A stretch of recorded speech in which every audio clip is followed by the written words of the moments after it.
Today we are talking about flexing your resilience muscle, and I have a little bit of a confession to make. When I was first asked to be the closing keynote today, I had a very different topic, and then life decided to really life on me. It lifed like to the lifiest thing ever, and taught me the hardest lesson around resilience. And so as I share my story, if there's any part of it that activates you, feel free to get up, do what you need to do. I'm not here to do a trauma triggering, okay? I promise I'll leave you in a great space, but I want to give you all that disclaimer because I know I've been hearing conversations. I know a lot of you got some stuff going on, okay? I'm going to build her out a little bit. See, I got to do it too. So, last month, I almost lost my husband. What was supposed to be a routine, pre-scheduled brain surgery to remove a non-cancerous tumor from his ear turned into anything but planned. Surgery went well. He was in the ICU. He went to the recovery floor, and 5 days later, I picked him up and drove him to his parents' house in Waterford, Virginia, where we could recover with our dog and our 1-year-old daughter, almost 1-year-old. So we're there 24 hours later. He complains about numbness in his left arm. I start Googling, and I'm like, this is not good. And 2 hours later, he says, we need to go to the hospital now. So we get in the car. We don't even back out. He said, call 911 now. Ambulance comes. We rush to the nearest hospital where they do a CT scan and find that he has bleeding on the right side of his brain and new blood clots forming. So an ambulance takes him to Walter Reed, because I'm a military spouse, my husband's active duty. We go to Walter Reed. And by the time I get in there, there's about 10 doctors, and they are relaying what seems like a very routine blood thinner treatment plan. They say to me, go home, get some rest. It's about midnight. So I turn around, start driving back, and I'm 2 minutes from his parents' house, and I see Walter Reed pop up on my phone. And the neurosurgeon says, are you home yet, and are you sitting down? And by the way, if you ever hear that, it's not good news.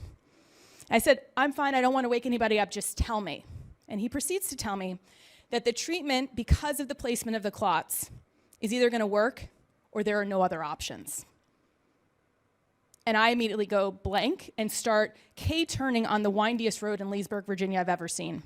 And I had to snap myself out of it because I was literally going to crash into a deer or a tree or something worse. And so I managed to get back in the driveway, and I'm having this conversation. And I had to ask him, is my husband going to die? And he said, I can't make any guarantees, but you need to know what could happen. And I said, how much time do we have? And he said, if it works, we'll know in 24 hours. And if it doesn't, it's going to be very fast. So I had to go into that room, into his parents' house, sit them down at 1 o'clock in the morning and tell them that their son, who had done 3 deployments to Iraq and Afghanistan, might die. And we just sat there and cried and got our stuff together as much as we could because my daughter's sleeping in the other room. And we realized that none of us were making any decisions at that point. We just needed to rest. So we all passed out collectively. And then at 4:30 in the morning, I woke up with a burning sensation in my chest and a loud voice shouting, go to him now. And at 4:40 a.m., he began seizing for 8 minutes. At 5 o'clock, I got a call from Walter Reed letting me know that they were trying to stabilize him. And I jumped out of bed, I woke his mom up, and I grabbed my keys and I got in the car and I drove. And on the way, I just got on the phone and I called every single person that was in his immediate circle, everyone in my immediate circle, and everybody jumped. My dad jumped from Pennsylvania with only his car keys and drove 3.5 hours to be with me at that moment. My mom got the fastest flight, from Vermont to come in to help take care of my child. My in-laws took care of my baby for the first time ever. Never done that before. His sister cut her vacation short and drove from Ocean City to Walter Reed. And his ex-wife flew from a funeral in Florida to meet her 2 sons flying in from Denver so that they could be with their father. And the love that surrounded us in that moment carried him through. We were still on pause because while they were stabilizing him, the blood thinners had to be paused, and more blood clots had formed. And we didn't know where we were until the next CT scan when they started the heparin drip again. And everyone I don't even know all these people. We apparently have friends who are infectious disease doctors at Walter Reed show up. People from his school, because he was at NDU getting his master's and was going through graduation that same week. They appear in the waiting room, and it was like a party. And the doctor came in, and I said, if you're coming in here, you better have good news. And he said, the CT scan is stable. No new clots, no new bleeding. And we had to wait another 24 hours. And the CT scan came back stable. And later on that evening, he started to be able to move his left arm again. Things started coming back online. He started remembering where he was. And so we were discharged on Father's Day. Best day ever. We started this slow recovery process. And then 4 days later, he started violently shaking. Couldn't get warm. Didn't know what was going on, felt insane pain. And so I called our friend who lived down the street because I had my baby and had him take him to Walter Reed. And it turns out he had COVID that he got at the hospital. So we are now 3-4 weeks into this, and I will tell you, this has probably been the most trying part of my life that I've ever experienced, but it has also been the biggest gift, and I've learned an insane amount about resilience. And I'm going totally off script of what I wrote, but I almost didn't come today because we had a follow-up appointment. And he's now being readmitted into the hospital.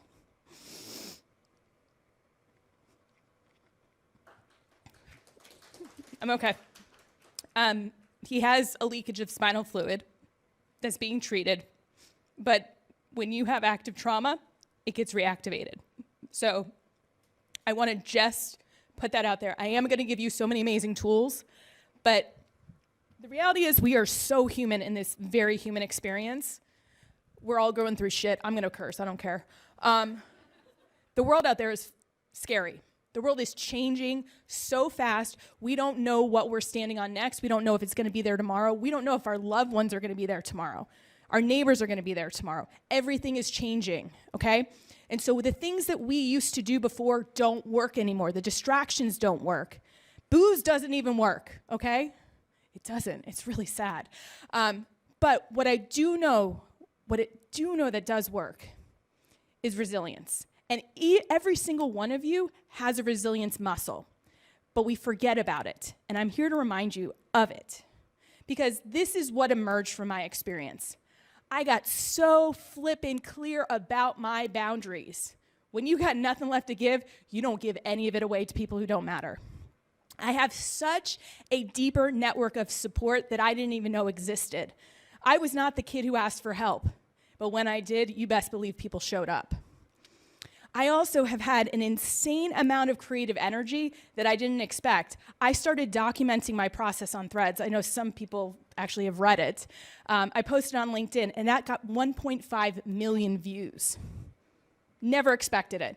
And I also have deepened a whole new level of compassion. There has been a hardness, a toughness that has been matched with a softness, that human connection, that soft place for people to land, including myself. This is resilience. What resilience is not is a label for us to just keep taking it because we're strong. I had a client who said, I hate being called resilient. Her husband's dealing with chronic blood cancer. And if one more freaking person called her resilient, she was going to punch him in the throat. And I was probably going to join her and punch him in the nose. Because it's not something you want to have to carry with you. We all have resilience muscles, but that doesn't mean keep giving me the hits because I can take it. Sometimes we just don't want to take it anymore. It's freaking hard. What resilience is staying in motion even when we don't know what the outcome is. It's letting go when your strength and ability to control things runs out. It's doing the next thing even when you're afraid or unsure. And it's understanding and trusting yourself on the deepest level. That's what it's about. All this stuff is noise. It's all external. This is now a call for you to believe in yourself and to listen to yourself. Put your phone down. Stop listening to bad advice. I give really good advice, so listen to me. But start listening to yourself. When people say, what should I do? I say, absolutely nothing. Turn off the noise. because you know yourself best, but you have convinced yourself that other people know you better. Listen to what you need. Listen to what your body needs, because we've been ignoring it for far too long. So I'm going to share with you some tools that I've kind of captured through this month-long experience. And disclaimer, I'm still going through it, obviously, if I'm breaking down on stage. So I'll be calling my therapist and coach later. Thank you very much. The reason that I'm sharing this with you is because this is a buffet of options. Remember, I give good advice, but you don't have to use it to a T. If it works for you, great. If it doesn't, discard it. It's a buffet for you. This first tool is the 5R resilience ride. When we know where we are on the ride, we can know what we can expect next. And here's the other piece. You can't skip steps. There is no bypassing here. So the first R is reacting. You are in the stress cycle. It's happening. Your whole nervous system has been hijacked, and your body is in hypervigilance. There is no rushing this, okay? You need to let your body feel the feels, and you got to breathe into it as much as possible. The next part is reckoning. You are going to sort the signals from the noise and ask yourself what's for you and not for you. What is essential and crucial? So when you're having these moments of high intensity change, uncertainty, go back to what's most important for right now. What is essential and crucial for me to do right now? Don't think about 30 days from now. Don't think about even 30 minutes from now. Right now. Next, we go to respond. We take one small step, then maybe another. If you are in a state of stress, it's impossible to think creatively, so we have to get our cortisol levels down. We have to come back to some form of homeostasis, and if we're not there, that's okay, but we got to acknowledge it and not think that we're going to solve everything in 5 minutes, because that's going to create more stress. So ask yourself what's in your control and not in your control, and what moves you in the direction you want to feel and create. This is where we set intentions. This was so important for me. As I started my day, as I ended my day, I had a clear intention about bringing healing energy, bringing peace into my household, and sharing love. That's what I came back to every time.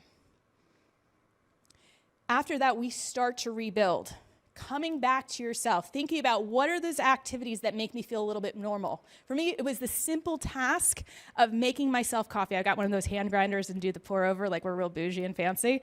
But it was that moment that I was like, I'm back.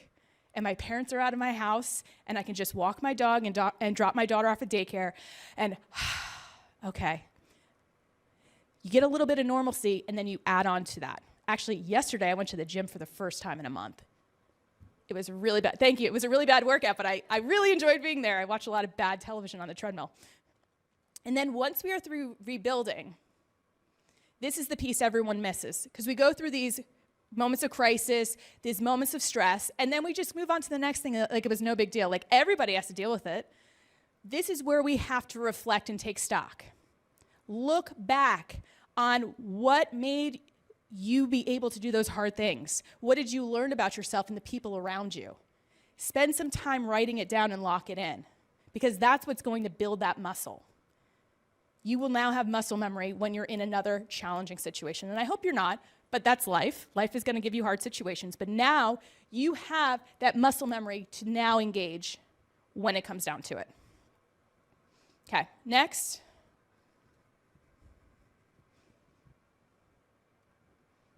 There we go. And just so you know, I have a toolkit download, so we're fine. This is the piece of dilemma flipping. So when things feel like they're in this spiral of impossibility, a dilemma is something you can't solve on your own. So we have to first identify the dilemma and change your environment. That means getting up from your computer, getting out of the room, getting out of whatever space that crisis or stress is in, move 5 feet over, change the environment, and ask yourself the following. What else could this be? Who might have more information? When will I know more? And what's most important right now? These are the questions I came back to, whether I was in the bathroom, whether I was in the waiting room, or in my car, or able to take a walk, or in the hospital cafeteria. This is what I kept coming back to.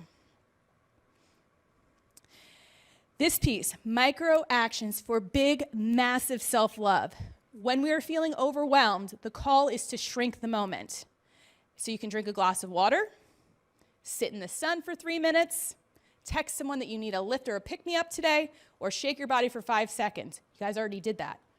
These are all small things that at any point you're doing for you. It's getting back in your body, getting back into yourself. It's taking the power away from the external circumstances.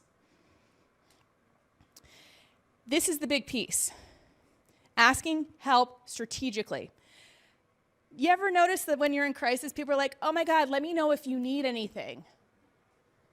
I was getting so frustrated with this because the last thing I needed was to manage another person, another thing, another drop off. I'm like, no. So I just stopped responding. But what I did realize is that people who were very clear in what they could do and how they could help that wasn't feeling like a burden, I was like, yes, please drop off food. Yes, please come watch my child. Yes, please go walk my dog. So we have to think about who is in the best position to help and support us easily. And what specifically do we need? And when is the critical time you need the support? We just have to tell people how they can help us. And if you're in a professional environment, this is so important. If you go to a mentor and say, I need help, well, what do you need help with? They're not there to read your mind. So you have to do the groundwork of saying, I need help with X, Y, and Z. And they're like, cool, I can help you with X, and this person can help you with Y, and maybe this person can help you with Z, or they can point you in the right direction. We got to be clear on the ask. And the gift of asking, and when we accept it, is beautiful because it tells people, here's how you can show up. It invites in community, which we all as human beings are starving for, and it gives other permission to need help and ask for help later. You are now paying it forward and creating a butterfly effect of support. This is also an amazing mantra. Presence over perfection. Perfection is an illusion. It does not exist. It is a losing battle. It is an Instagram fallacy. It is a tic-tac fail. Don't do it. It's there for other people to make money and capitalize, okay? What it's about is staying present in the moment. Whenever people are like, oh my God, how are you getting through this? I'm like, I'm not. I am just here, absorbing the information, getting through each moment. Not even day. I'm getting through each moment. So even if you think like you've got it all together, people know the truth, okay? And you're expending way too much energy on the illusion of perfection versus being present and building connections and getting solutions and building more opportunities. So the other piece is looking for beauty and options, even when you're in the thick of it. I turned the waiting rooms into my little social club. I was making friends with all the people on the SICU. I know all the doctors. I go to Walter Reed now. I'm like, hey, how you doing? All the cafeteria workers. By the way, if you ever go to Walter Reed, the barbecue, amazing. Best ribs I've ever had for like $2, $3. And Taco Tuesday lunchtime, amazing. But I was engaging with people even when I was in the midst of crisis. And when you open yourself up to other people and you look for those joyful moments and the beauty in it, you don't even know what you're giving other people, even when you're feeling it. And your mood starts to increase too, okay? So spread the love, spread the joy, and give yourself a moment of pause to look for those pockets. They call them glimmers, right? The little glimmers of good stuff.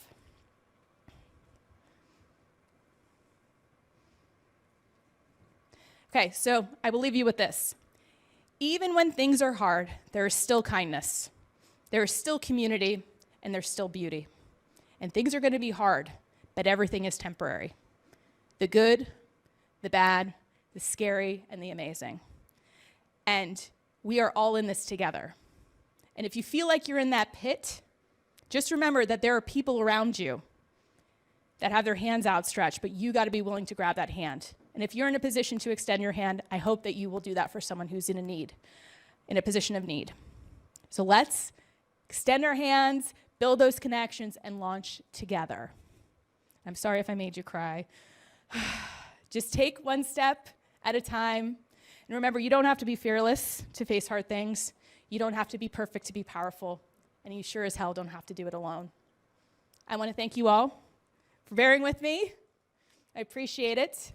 You can clap if you want. I got some other stuff.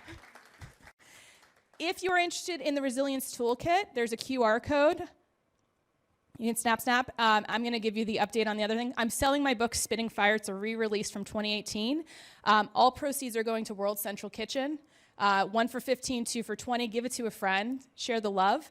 And I'll be doing book signings there. But I have no idea how much time I took. I hope that we whip through it and you guys don't get stuck in too much traffic. But thank you all so much for letting me share my story and share tips. And if you have any questions, I'm here for it at the table.